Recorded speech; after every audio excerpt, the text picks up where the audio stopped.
धराली की वेदना में प्रकृति को न समझने की मानव की भी बड़ी भूल नजर आ रही है। बेशक खीरगंगा से निकली तबाही ने मानव की बसावट को जमींदोज कर दिया है, लेकिन इसमें सिर्फ प्रकृति का दोष नहीं है।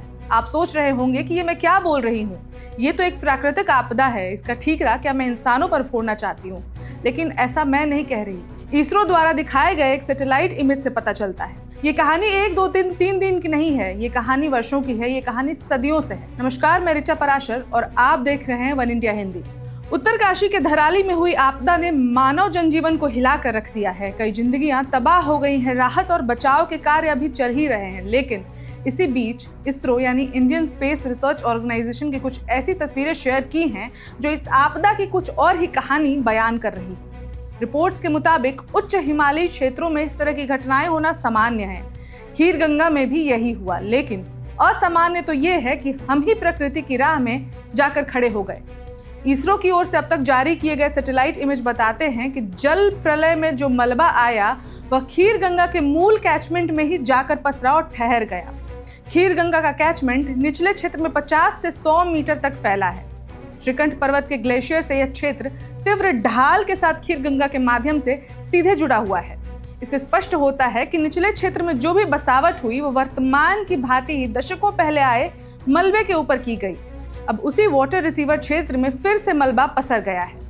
इस तरह देखें तो नदी ने अपना पुराना क्षेत्र वापस ले लिया है, यानी खीरगंगा अपने मूल स्वरूप में ही वापस लौट गई है। कुछ ऐसी ही कहानी धराली से 1 किलोमीटर आगे हर्षिल घाटी की भी है। हालांकि वहां आबादी न होने के कारण कोई नुकसान तो नहीं हुआ है। इसके साथ आपको ये भी बता दें कि ये पिक्चर्स कार्टोसैट 3 द्वारा ली गई हैं। कार्टोसैट 3 भारतीय अंतरिक्ष अनुसंधान संगठन यानी इसरो द्वारा विकसित एक एडवांस्ड अर्थ ऑब्जर्वेशन सैटेलाइट है। यह तीसरी पीढ़ी का उपग्रह है और इसमें उच्च रिजोल्यूशन इमेजिंग की क्षमता है। कार्टोसैट 3 की डिटेल्स भी अब जान लेते हैं। इसकी पैनक्रोमैटिक रेजोल्यूशन जो है वो है 0.25 मीटर या 25 सेंटीमीटर, जो इसे दुनिया के उच्चतम रेजोल्यूशन वाले इमेजिंग उपग्रहों में से एक बनाता है। इसके साथ ही ये एक मल्टी स्पेक्ट्रल रेजोल्यूशन है, यानी 1 मीटर या कुछ सोर्स के अनुसार तो 1.13 मीटर, जिसमें 4 स्पेक्ट्रल बैंड होते हैं। अब इसके बाद आपको एक और ज़रूरी बात बताते चलते हैं, जिसमें कुछ रिपोर्ट्स कहते हैं कि जलग्राही क्षेत्र यानी वाटर रिसीविंग एरियाज में अब कोई निर्माण नहीं किया जाना चाहिए। यह हमारे लिए एक नया सबक भी है कि प्रकृति कभी भी अपना क्षेत्र हमसे वापस ले सकती है। सरकार को धराली में मलबे से भरे पूरे क्षेत्र की मैपिंग कराकर वहां निर्माण प्रतिबंधित करने होंगे, ताकि हमें फिर धराली जैसा दंश न झेलना पड़े।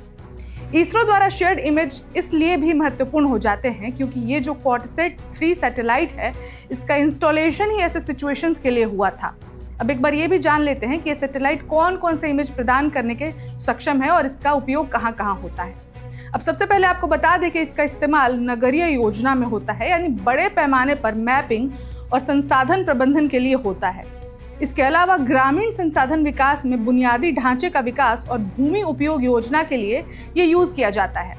इसके साथ ही इसका सबसे महत्वपूर्ण इस्तेमाल आपदा प्रबंधन यानी प्राकृतिक आपदाओं जैसे बाढ़, भूकंप, भूस्खलन के आकलन करने के लिए भी होता है, जैसे इस बार उत्तरकाशी में हो रहा है। और इसके साथ रक्षा अनुप्रयोग यानी सामरिक निगरानी और सीमा सुरक्षा के लिए भी सैटेलाइट कार्टोसैट 3 का इस्तेमाल किया जाता है।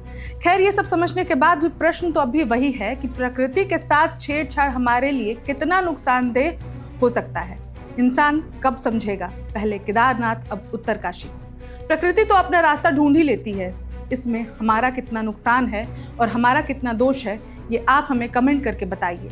ये जो घटनाएं हो रही हैं, क्या इसमें सिर्फ प्रकृति का दोष है या मानव की भी इसमें भूमिका है? आप देख रहे हैं one India Hindi. Subscribe to One India and never miss an update. Download the One India app now.